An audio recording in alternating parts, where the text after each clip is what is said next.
Previously on Funny Science Fiction. They can get pretty big. That's Sure, why yeah. So I said, you know, you keep acting like this, I'm going to put you in a small box, and you're not going to grow anymore. Hi, I'm Camren Bicondova, and you're listening to Funny Science Fiction Podcast. The podcast where Spider-Man has multiple personalities, or at least multiple multiverses. So our guest today is an awesome young lady who got her start on the hit Disney show, Shake It Up. But where we know her most from, and the reason why you'll be most excited that she's on the show today, is that she spent 100 episodes as Selina Kyle on the show Gotham. So we are very pleased and proud to welcome Camren Bicondova to the show. Welcome, Camren. Thank you. Thank you for having me. Yeah, absolutely. So we could sit here and talk about Gotham all day with you guys, because us guys here on this end of the microphones are nerds. And well, there's enough cool plots and subplots and characters and all that kind of stuff with it. I thought the creators did a really good job of really melding that all into the show.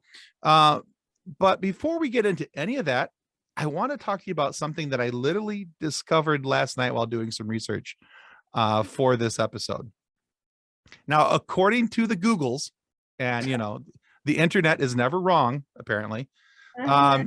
You were a part of a dance crew called Eight Flavas, spelled with a Z, that took runner-up in an MTV show called America's Best Dance Crew. So, my question for you is, when did your love for dance start, and what types of dancing do you prefer? Well, firstly, thank you for pronouncing it flavas and not flavors, because so many people got that wrong, even though it's spelled AHZ. Right. People would 8 flavors, and it would all make us cringe because it just sounds so formal. So thank you for pronouncing that correctly. I started dancing when I was about 5 or 6, I think. And I started with just ballet and jazz funk, but it was more like hip hop. You know, those like princess ballerina type classes. And then as time went on and as I got older and knew that I actually wanted to do dance, be a dancer as a profession, I genuinely started loving hip hop more.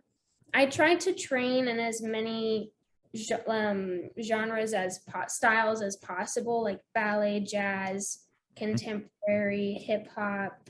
And then when I was living in New York for Gotham, I started taking like African classes and whatnot, but hip hop always definitely had my heart for sure. Okay. Nice. Thank you for asking. A lot of people don't know, because I'm not super outspoken about how I'm a dancer. So it's nice when people ask about it, because that's how I started. So thank you for asking.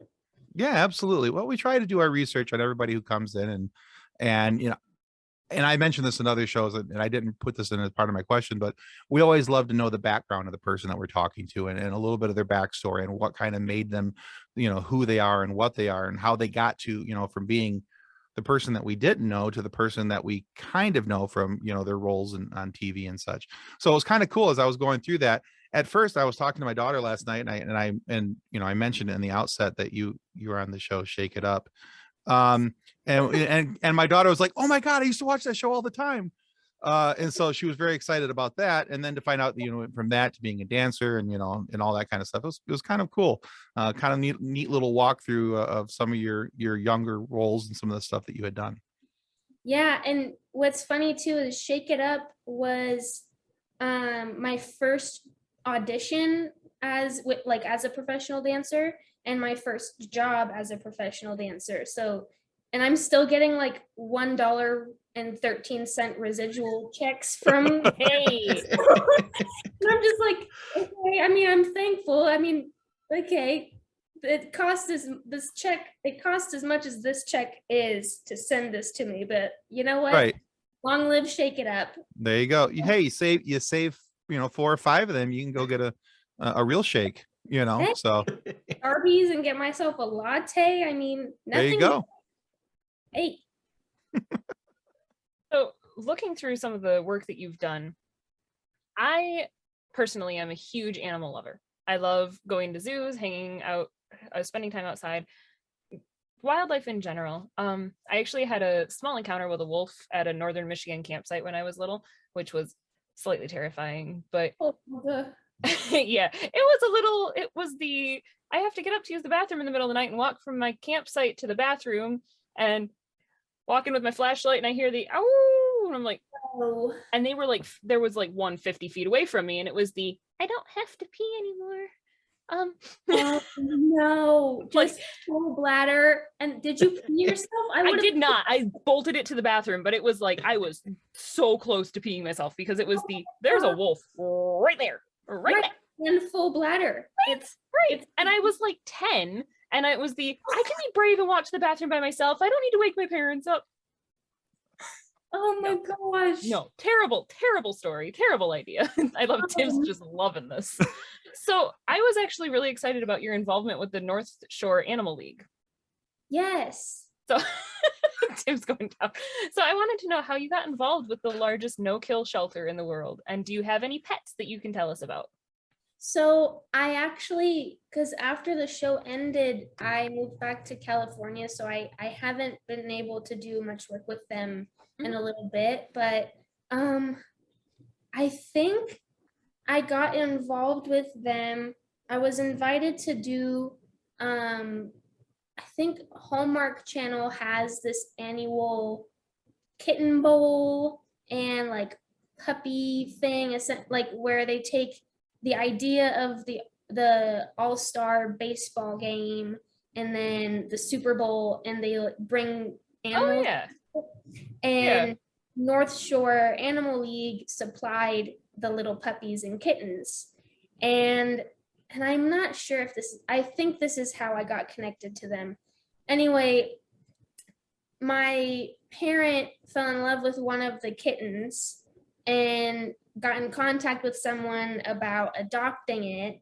And then on came this, this kind of ripple effect of just going up there to meet with people. And then I ended up being gifted one of my other cats from them.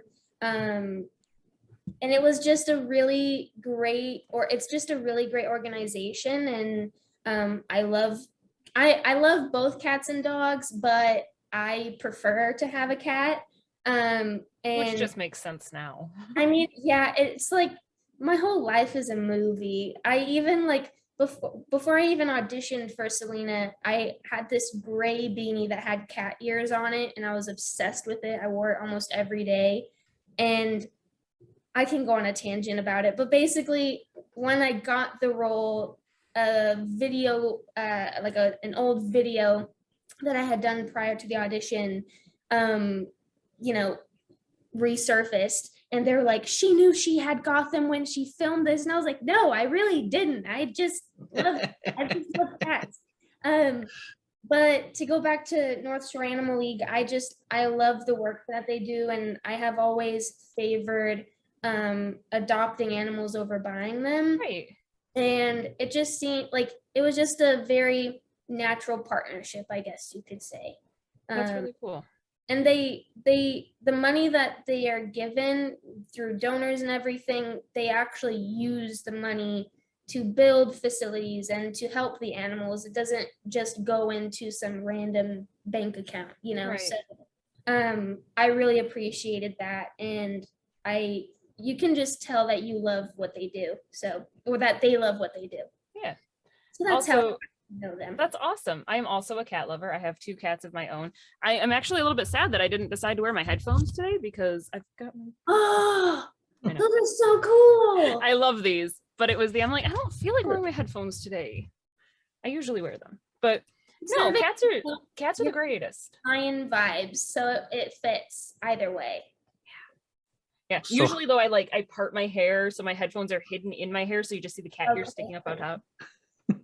So how many cats is too many cats? Oof. Cats act more like humans than people realize, I think, and that's why I think they get a bad rap compared to dogs, because cats are more complex and they express emotions. So I feel I honestly equate cats to babies, and because of that, it's like I just see it as, well, some people have 2 kids and some people want a family of 10. And it's just a preference. I personally could not handle more than 2. I feel like 2 is like the right number of cats. Yeah. Agreed. You know, it's a pair and their siblings. I feel like if you have more than 2 cats, you need a house and like a lot of space, or if you don't, you need to live by yourself, because the amount of litter that is just sprawled everywhere around the floor, it's just like, I can't. Yeah, we have 2. We have a solid black cat named Nymeria and a tuxedo named Ernie. And he's Ernest Fitzgerald. He's supposed to be fancy, but my 3-year-old can't say Ernie, so he's just Nern. So he's gone from this fancy tuxedo cat to Nern. And he's a big baby. I'm surprised you can't hear him, to be honest. He is the biggest baby. Oh my gosh. He is. Like, the fact that I've said his name out loud, I'm sure any minute there's going to be. It's like Beetlejuice. You say his name a certain number of times, he's going to show up. So like, I shut myself in my room for the podcast, and then we'll hear the. He's got the girliest squeaky meow too. It's great. Oh. The meow has made it into multiple podcasts and multiple live shows. I love that. He's a staple.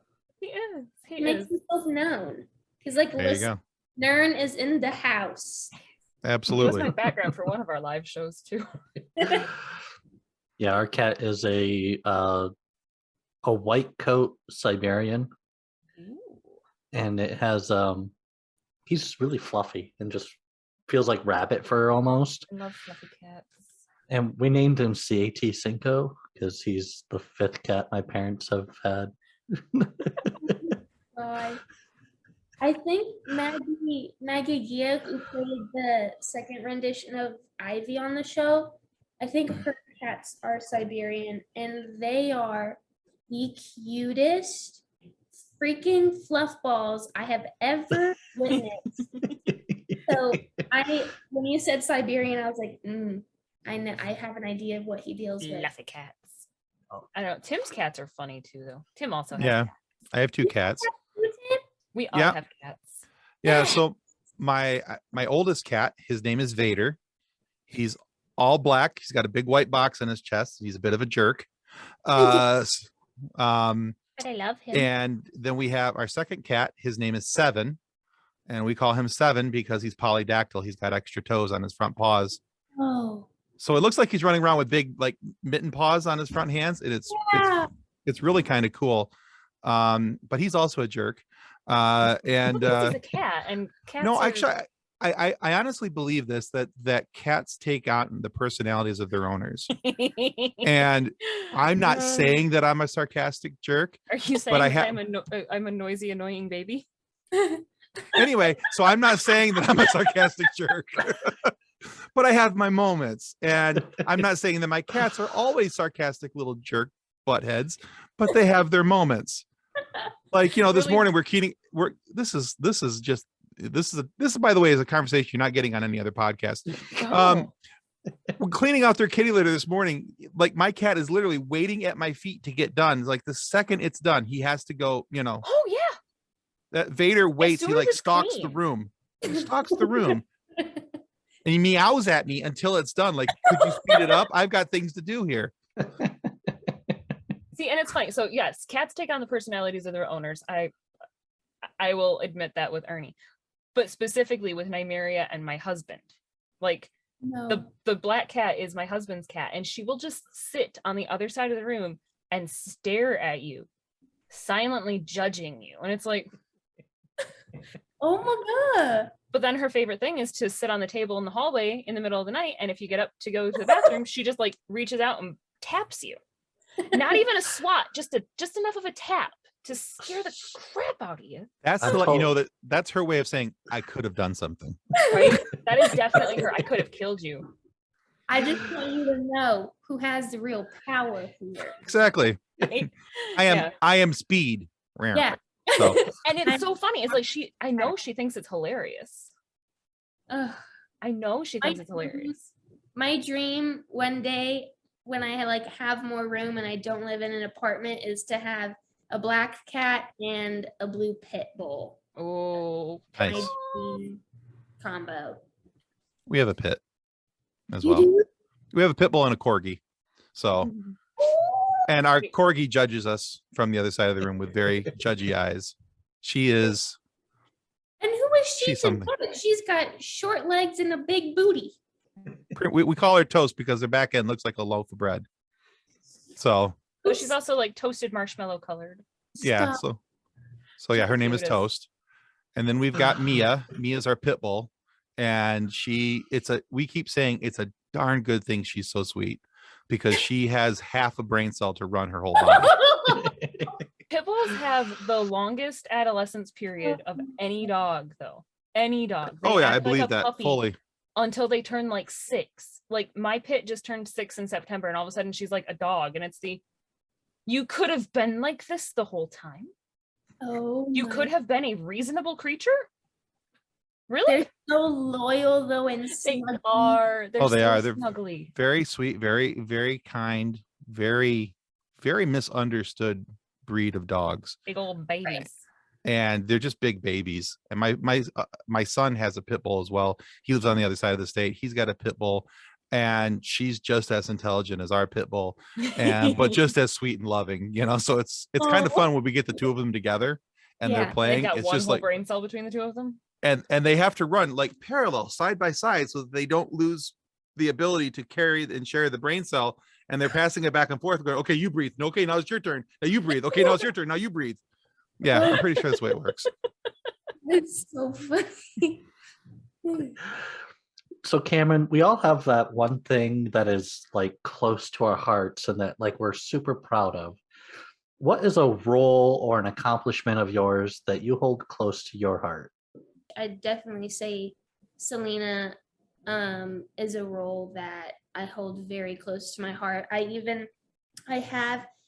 can show you this. I have these two. I just moved into an apartment, and normally if I were obviously like not in my apartment, then I wouldn't be able to show you guys these. But I am decorating, and I have this that how was cool. given Ooh. to me from our or there's no reflection there. Given to me from my dressing room. And That then, is cool. And then this one literally makes me cry every time or not every time, but most times I look at it, because John Glazer, who was was head of wardrobe for Gotham, he gifted this to me at the end of Oh the wow. Oh, that's Nice. beautiful. literally That's cool. through in order to come up with Selina's season 5 costume. And in the back there's signatures from different crew members and cast members, but I definitely say that Selina is a role that I will never forget, and Gotham is a job that I will forever cherish, because it did start my career. And I was even having a conversation with the stunt coordinator Norm a few nights ago, and just catching up and talking about how beautiful of an experience, as hard as that was for pretty much everyone, how beautiful it was. And yeah, I don't think I'll ever work on a set like Gotham's ever. And that was one thing that Danny Cannon told me, was don't expect this to be the norm for the rest of your career. This is not the norm. It was very, very special to be able to get along with every single castmate and have a crew that, loved and respected each other in the very general sense. I'm sure there were hiccups every now and then. That's just human nature. The nature, yeah. And I mean, when you're working with someone for like 5 years every day, especially crew was averaging like 17-hour days 5 days, 6 days a week sometimes. So anyway, yeah, I'd say that's the long answer to say definitely Gotham and Selina. Well, as we say in many interviews, we like long answers. Long answers are good answers. Great. So, I live for that. Yay. yeah. So I'm you in the done right you place you then. done did good there, kid. I done did so good. That's right. Those are cool pictures. Thank you for sharing Those are those. really cool. Yeah. I So- have to say, sorry, before we go on Yeah, to Tim's go for it. question, right after the series premiere of Gotham, I actually took a picture of you to a hair salon with the I want my hair cut like this. What? Yes. Oh my Legitimately, because it was I watched you in the first couple episodes and I'm like, her hair curls just like mine. Yeah. I need my haircut like this. Like, I love that look. And the steampunk goggles and the leather. And I'm like, this is make this happen. I still have the goggles too. Ooh. Oh, cool. Yeah. Nice. All right. So this is actually a nice transition from going from the pictures and talking about the haircut to my question. So almost a perfect segue. Let's go. Yeah. So thanks for the assist there, Kathleen. Well done. All right. So sometimes life imitates art, and sometimes art is dictated by life.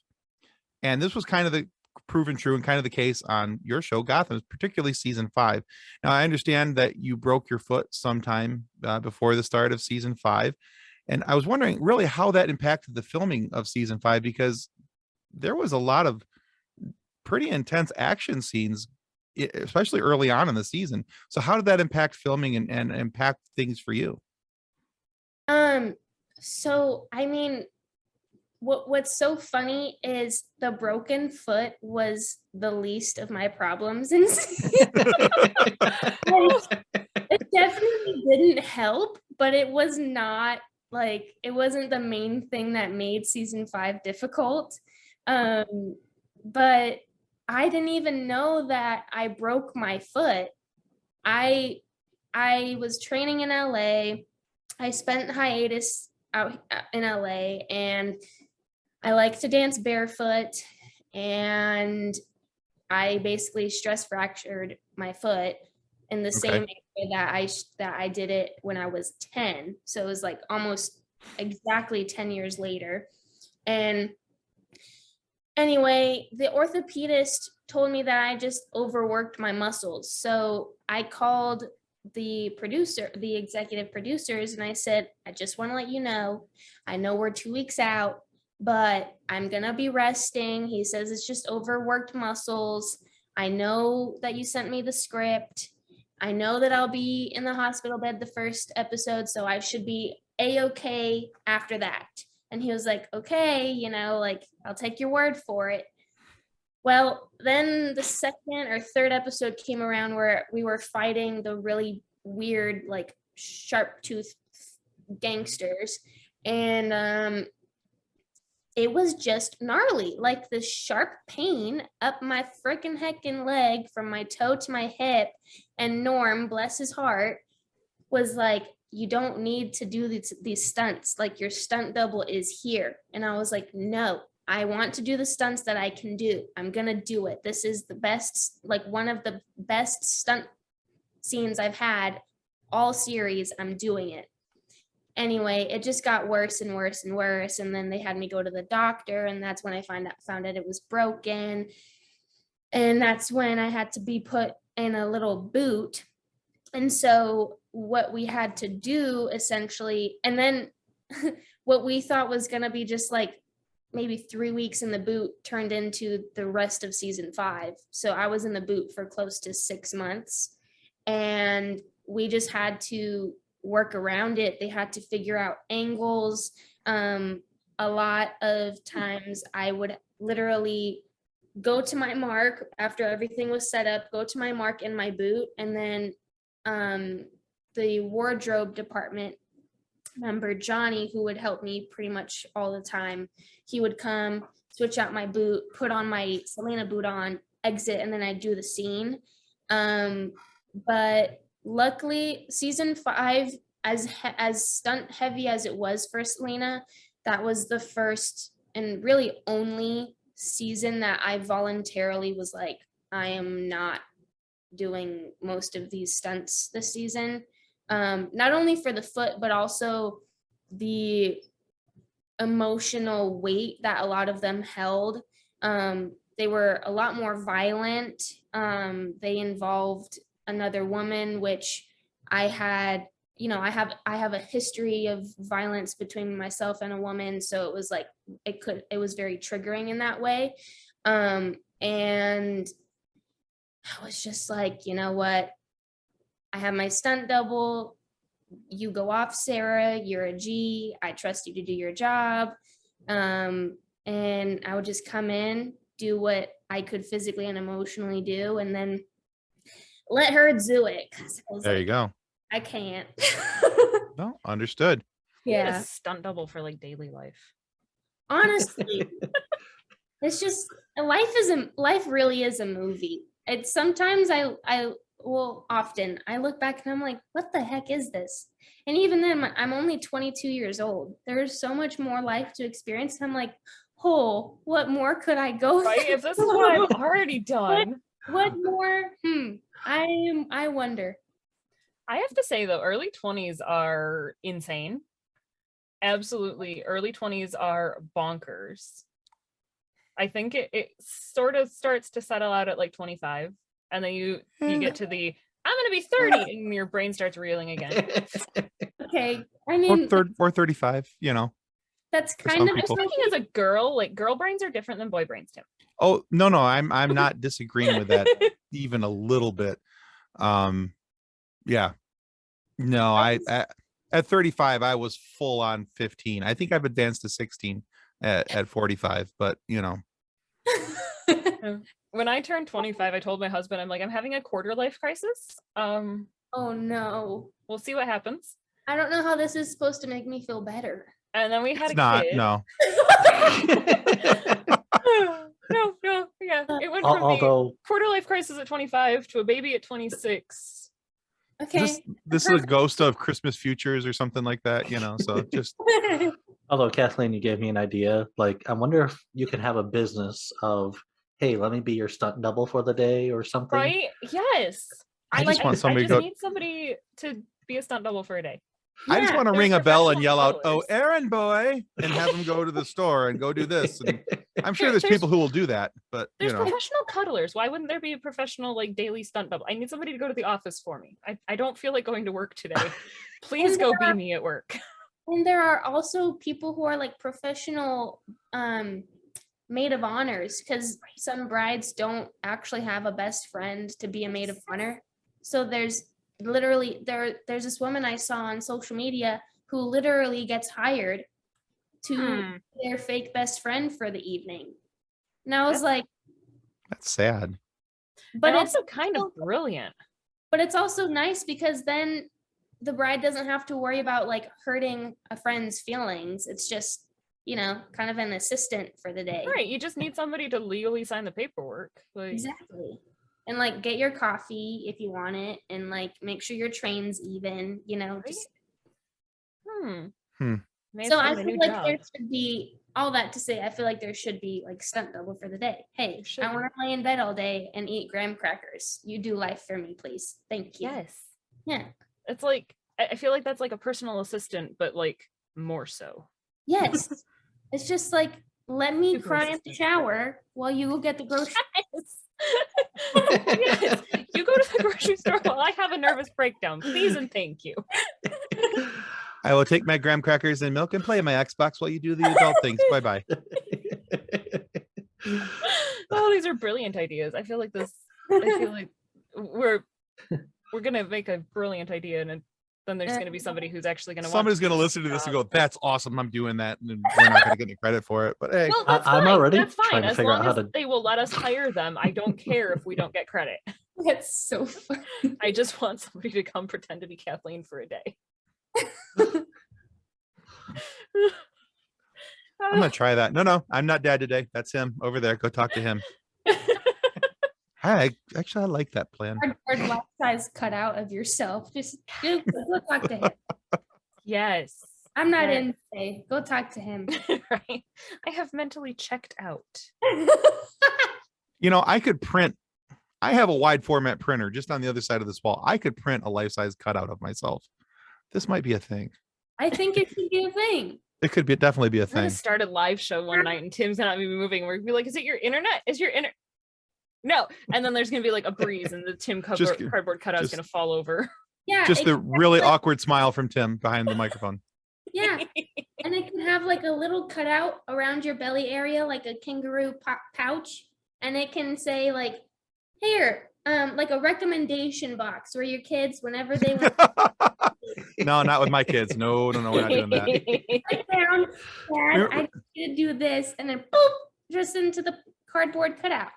Remember how I said that cats take on the personalities of their owners? Yeah. That's the same with kids. And when you make 3 carbon copies of yourself, it's kind of a problem. So yeah, that might not be a wise idea on this end. I have a 3-foot-tall Okay. carbon copy of myself right now. You are so screwed, by the way.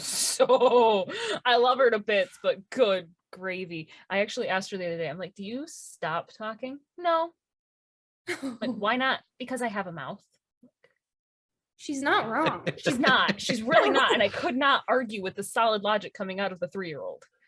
One of my, and I know I'm taking us way off track here, and that's fine. I'm enjoying this. One of my favorite stories about my daughter, when she was about not too much older than Kathleen's daughter, we were driving from our house in around the Grand Rapids, Michigan area down to the Chicago area. And it's about a 4.5, 5-hour drive where we were going.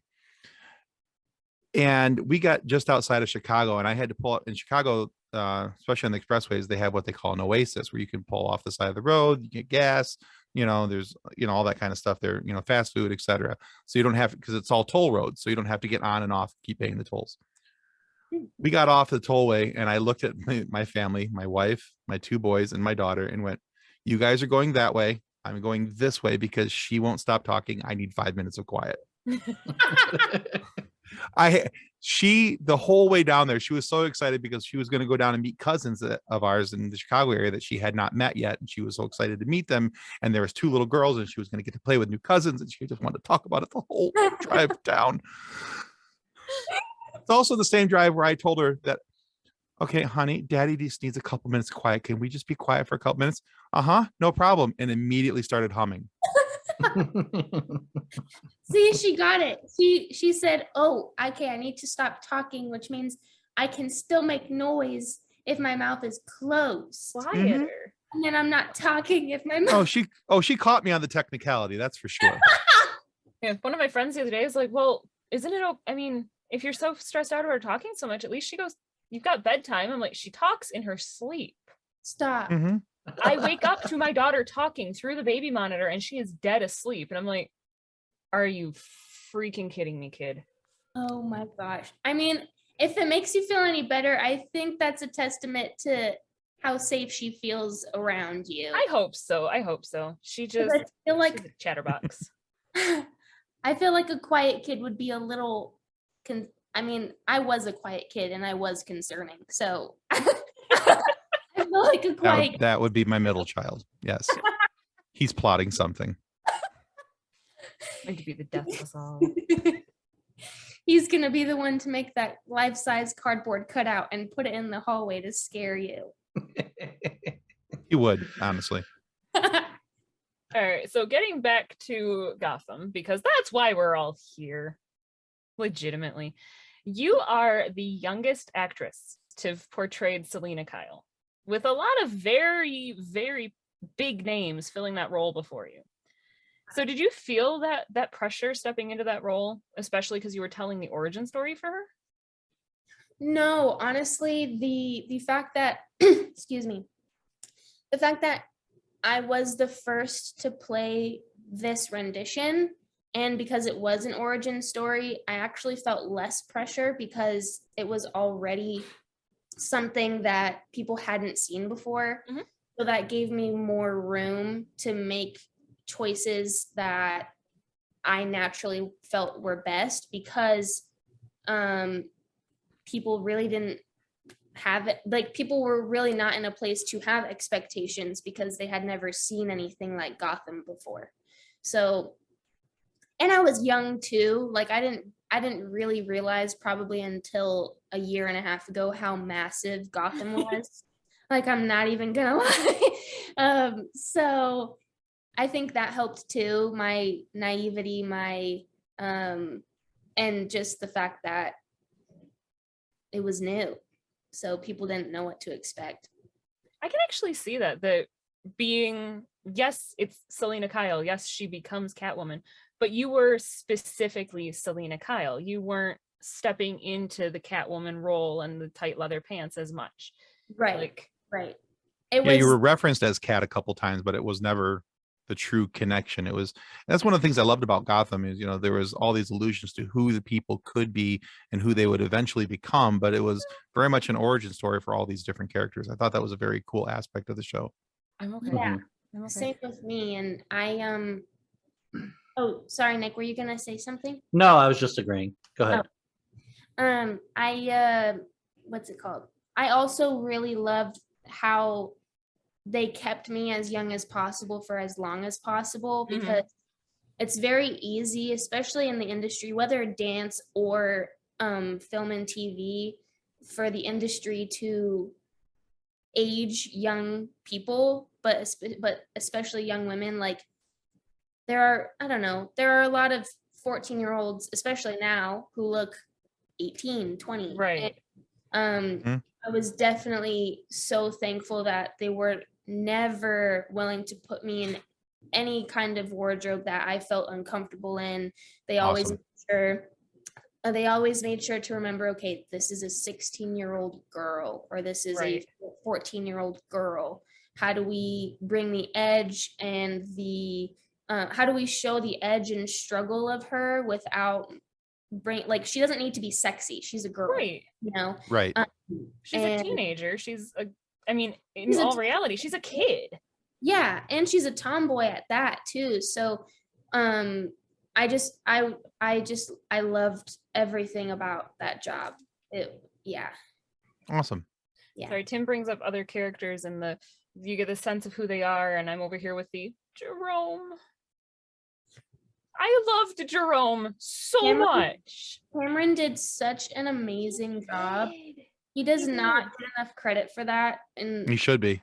in the media. I mean, I found this Joker magazine at a grocery store when the Joker film came out. And it was literally an entire magazine dedicated to the character of Joker and the history of Joker. And Camren had like 2 or 3 pages dedicated to him. Awesome. I was so thankful, because I was like, yes, he played the Joker. He needs to get credit. Yes. Absolutely. You did a phenomenal job. Yeah. I loved his character. Yes. Absolutely loved it.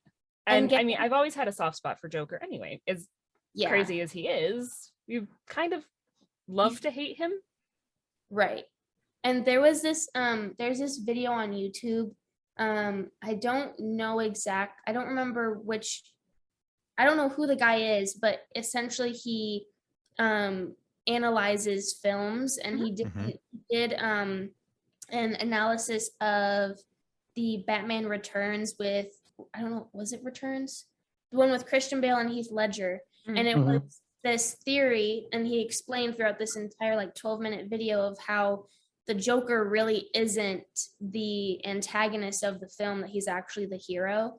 And he broke the film down and explained why he thought that. I think I've seen that. It was literally mind-blowing, and it changed my opinion completely on the character Joker after watching it. It was cool. insane.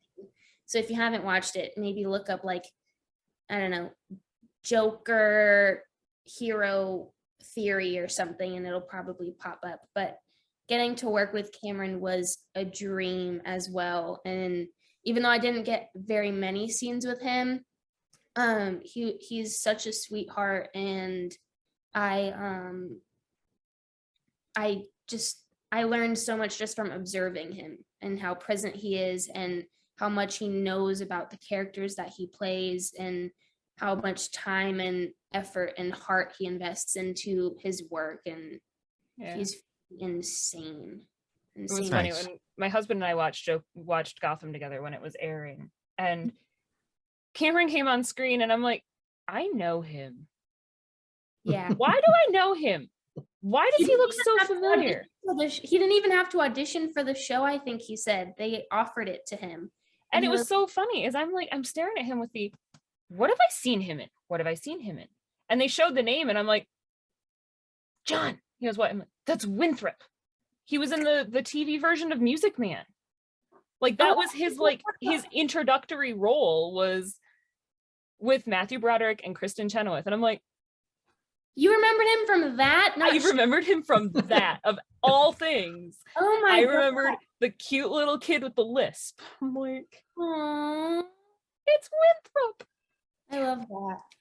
And it's funny. So Gotham stopped in what was it? 2019 was the final season. Yeah, that was the last time it aired. Mhm. So even now in 2022, we're still talking about the show. Jerome is still a family joke between me and my husband. There's a Jerome Street in a city near us that every time we go by Jerome Street, I'm like, Jerome. Because I cried. Oh, Like, yeah, I loved his character. And yeah, he I'm did a such sap. a good job. He did I'm a such- sap and I have a soft spot for redheads. So our Facebook page, it's just filled with memes, and we have 196,000 members, and yeah, and yeah, it just blew up. And we're like, what? I can't. And so basically, it's just filled with memes. This mixed with this. What universe would you also like to see your character Selina go into?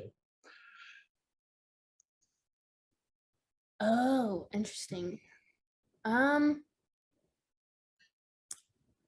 don't know. I think the rendition of Selena that I played should stay in that universe. That Gotham's version of Gotham City is in.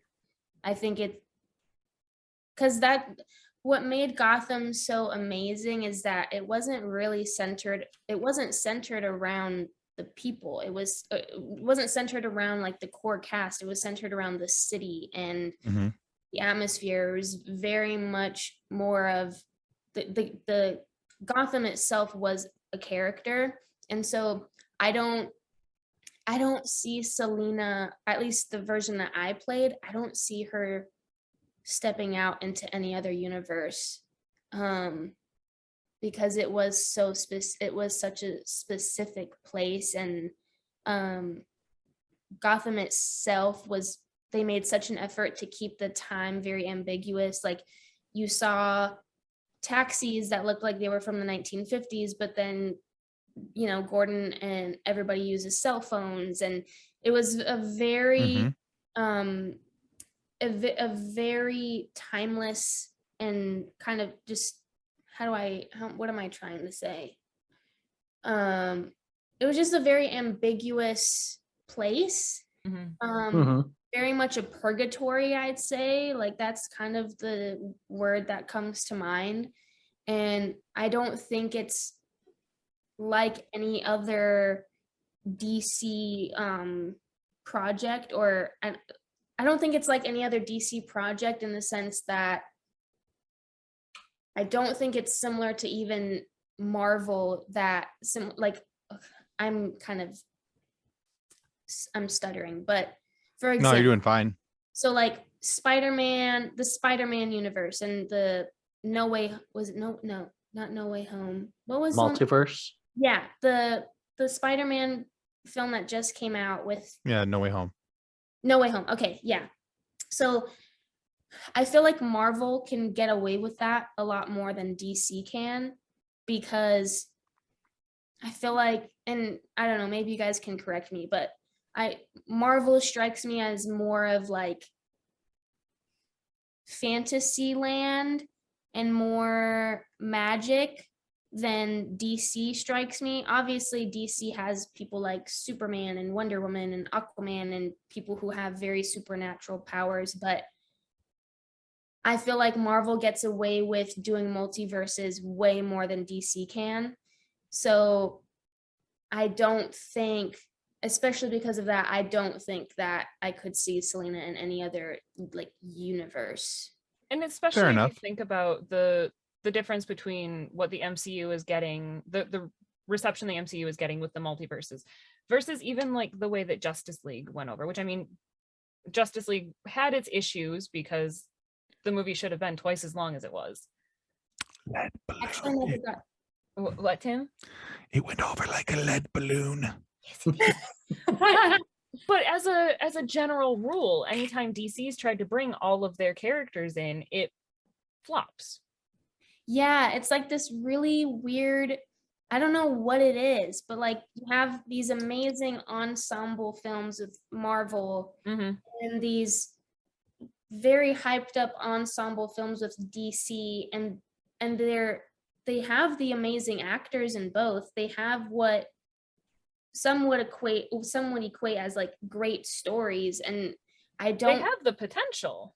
yeah, just- I don't know what it is. And this Well- isn't like talking trash on DC either, because I love No, not taken as that. Yeah. Fortunately for you guys, I have a lot of time on my hands and I've thought about this. But the realistically, to me, from my perspective, the problem with the difference between Marvel and DC is that Marvel has one unifying head that's taken control of the franchise, and that's Kevin Feige. This is how this relates to this, this is how this relates to this, and he's making sure that everything ties in. From everything that I've seen, DC does not have a Kevin Feige. They do not have one person in control. It's this person running this little universe. It's this person running that little universe. And so then they're trying to marry them all together and make this, okay, make sure in your story you say something about this, so this will work with that, where there's not somebody taking direction and the reins. So it makes it a little bit different. Whereas in the MCU, this movie fits this movie, which fits that movie, which fits that movie. There's a natural tie-in. Whereas, they're having to go back, with different DC movies and retcon things to make sure that this now, oh, well, yeah, your movie came out first, but we told it differently in this. There's differences in between how things are related in Aquaman versus how they're told in Justice League. And I And feel so like that's one of the bigger problems. And I feel like the source of that problem is that DC tried to be Marvel. They tried to, hey, well, Marvel's getting all this attention. Marvel's movies are going over so well. And they kind of jumped in before finishing their story, before collectively being like, okay, this is the story we want to tell. They just kind of So much jumped in potential. with here's the background story for this character, and here's the background story for this character, and you get a background, and you get a background, but then none of those matter because Right. we didn't think this through. Right. So there's a lot of potential there that's left on the table, is what it comes down to. I see. I also think too, at least like what I love about, like whenever I have read some comic books, what I have loved about Catwoman specifically, and also the characters that make their own cameos within the stories, is that, and I don't know if I'm correct in saying this, but it very much seems like DC mainly consists of people and heroes and villains who work more independently and live in a place like Gotham that is a really difficult city, and you have to fend for yourself unless you're in a gang like I think it's the Skeleton Gang, or obviously there are the exceptions, but I feel like maybe that's where they differ, that DC is mainly known for people who fend for themselves and are renowned for their independent and solo work, versus Marvel is known for people like the Avengers and groups of people. So maybe that's what it is, and maybe that's why maybe that's why Justice League didn't do as well, because these are superheroes or heroes that people don't really think should be working together. I don't know. But yeah, I think, to go back to your question, Nick, I think if we were to see Selina again, I think it would be maybe like later on in her life, but in that same city and in that same universe. I would love to see a progression story ever. Like, so the finale of the series, we see Selina 10 years down the road, and that last episode. I would love to see what carries on with her, the rest of her story, from the gap between that episode there and her officially becoming Catwoman, and her different run-ins with Bruce over the years, and how that relationship progresses and regresses over the time. I think there's a lot there that could be done in a really cool origin style movie. But we've already had the origin told in Gotham, but continue on. Right. I think a limited series would be. Oh, that'd be awesome. Yeah, like a Disney Plus style, what they've done with Marvel. right. That'd be really cool. Yeah, But absolutely. I have some ideas. We'll have to get you in touch with the people at HBO Max. Tell them to make you a series. Listen, Cool. that's literally I'd be watch, just so you know. I would totally watch. that would be 100%. my dream, to get a raw look at, and more of like PG-13 or rated Mhm. R versus like a Fox network of show. Sure. Love to see that raw look at what was her life like when he left. Yeah, if we get Yeah, more nice. of a Deadpool style Selina story, Right. that would be Yeah, cool. absolutely. So I'd be a fan. I'd watch. thank you. Yeah, I have, I want something to happen. It's a matter of time. Yeah. So. But yeah, that's my opinion, Nick. I can totally see your point of view on that, though. She is very much that universe, that version of Gotham. Very specific. Yeah, Totally. agreed. So Cameron, we have thoroughly enjoyed talking with you here today, but before we can let you go, we do have to run you through our quiz. We do this with every guest. You love quizzes? Yes. Good. All right. Well, this quiz is called "It's a Gotham Thing." So it's all about the show Gotham. It's 5 questions. All questions are multiple choice, so you'll have a fair chance at getting the answers. All right. Now, out of those 5 questions, if you get 3 of them correct, we want to send you a mug that looks a lot like this one that says, "I gave to the Red Shirt Widows and Orphans Fund," and on the back, it has our wonderful little show, our show logo. Okay. And if you get 4 questions correct, we'd like to send you this book right here called Dances with Aliens. It's written by our show founder and group page founder, Drayton Allen. It's all about the last man on Earth being a dog, but not a 4-legged dog that goes woof, but a singing, dancing cartoon dog of the theme park variety. It is asked the question, how could intelligent beings develop technology to travel the cosmos but not recognize a guy in a dog suit? So now that's all the fun part of it. If, however, you get less than 3 questions correct, we have what we call our fun sequence. We like to take your picture, make a meme out of you, and put it into our group. Are you okay with that? Yeah. Okay, fantastic. All right, Nick, start us off. Let's go. When Selina opens her locket and looks at the picture of her mother, who is it? Is it Michelle Pfeiffer? Did I say Pfeiffer? You said Pfeiffer. That totally stays into the gag reel. Yup. If some of my crap stays in, that definitely stays in. Just saying. Yeah, that's fine. Barbara Gordon or Julie Newmar? Also, wait, are you asking for like the actual, what I actually saw? Yeah, when Selina opens her locket in the show, and there's a picture of her mother in there, which person was it? Was it? It was none of. Oh, It was the actor who played my mom on the show. They actually took her picture and put it in there. Well, the Googles lied to me then. Yeah, I don't even know. I don't even think they showed what was in it.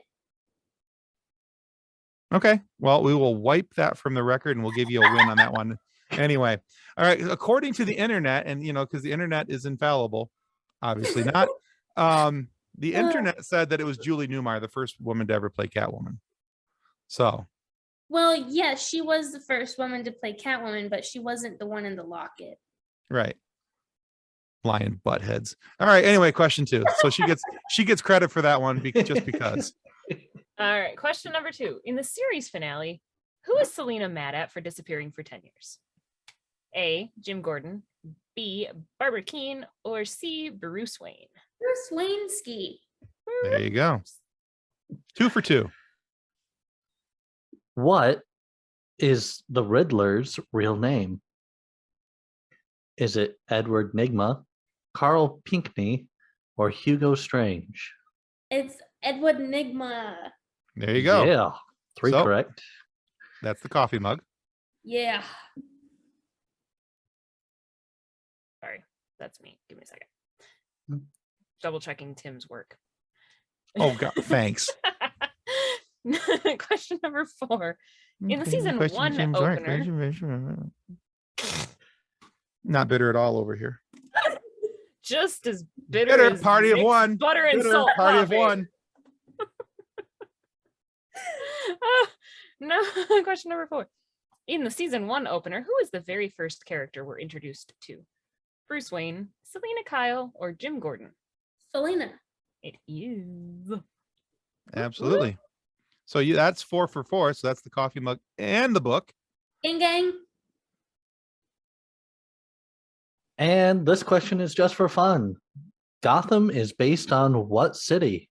Chicago, New York, or Los Angeles? New York. There you go. 5 for 5. Well done. Well, we'll go say 4 for 4 and one crap question that we threw out and gave you points anyway, but technically 5 for 5. Yay. Thank you. Well done. I'm trying to remember the order of people that precede me. I know the one before me was Anne Hathaway. Mm-hmm. Before her, it was Halle Berry. Before her, it was Michelle Pfeiffer. Before her, it was Eartha Kitt. I believe so. And then before that was Julie. I N- think there- though there was one more between Julie and Eartha, wasn't there? Yeah, there is. No, Julie Newmar was the first, and then it was either Eartha Kitt and then this other woman who I feel so horrible. I literally met. Lee Merriweather? Yes, Lee Merriweather. That's the one. I met her. She's so sweet. I'm looking it up. I'm doing it. I have Google right in front of me. There are a lot more than I thought there were. Yeah, and then now Zoe Kravitz will be added to that. Yeah. For the new I'm Batman movie. Yeah. so freaking heckin' stoked. She's gonna freaking heckin' kill it. She's going to be Nice. amazing. I'm super excited about that. That's just stud. Like she literally looks like a statue. It's Mhm. so annoying in the best way because she's so gorgeous. And almost like she plays the hard character so well and like Mhm. the hard walled up character so well, and that is Selina. So I'm curious to see what she does with this. Absolutely. She's gonna kill it. I think so. Thank you so much for having me, you guys. Thank you for Yeah. being here. Well, Camren, thank you so much for being on the show today. Where can our listeners go to find out more about you and what you're working on now? Well, I have an Instagram account that I think I have not been on since July of 2020. So gonna work on that this year. I will be more active this year. So usually they can go there, but they're not gonna see anything recent. So there's that. And then, yeah, as far as things that I'm working on, just What would be the handle for that if you want to share? if they want to look at my Instagram, it's my name, Camren, Camren, and then the question why. Again, I will be revamping and like reassessing what that page will look like. So you can stalk me from July 2020 to, somewhere in 2019 if you want to. You said it, not us. Right? Uh, We prefer to call it research, by the way. Hey, listen, an orange is, call it as it is. There you go. And then as far as what you can expect from me and where you can see me next, I don't know yet. Things are in the works, and I'm just trying to lay low and keep my head down and just keep things moving for as long as possible. No answers that are public knowledge yet. So Fair enough. Right. We can live with that. We will totally still link your Instagram, and our viewers and our listeners can catch up on it as you catch up on it. They get to catch up in real time. Yeah, she's in need of some rebranding, but we all have those moments. So There you go. And we look forward to whatever you've got in the works. That'll be Absolutely. we look forward to finding out. thank you. Absolutely.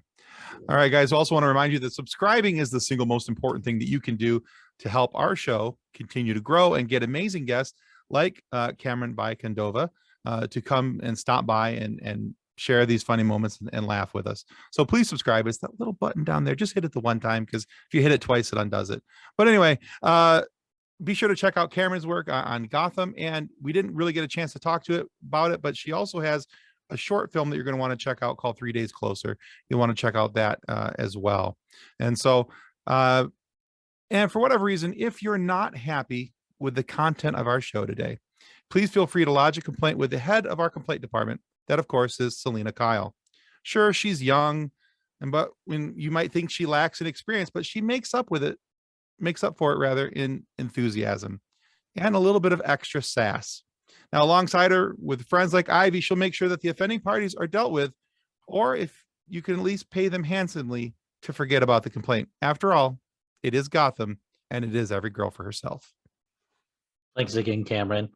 Thank you so much. It was so fun talking to you guys. All right, everyone. Our show is brought to you by our charity sponsor, the Red Shirt Widows and Orphans Fund, which supports the Wish Upon a Teen Foundation that helps out sick kids when they need it most. And just imagine, the comfort you'll give Red Shirt crewman number 64, you'll know that when he puts on the red shirt and joins Selina and Commissioner Gordon in protecting Gotham, that he didn't leave his family destitute and without hope, because the Red Shirt Widows and Orphans Fund has his back, and whatever the Penguin sends back. And speaking of sponsors and show partners, check out this short video from our good friends over at Level Up Lightsabers.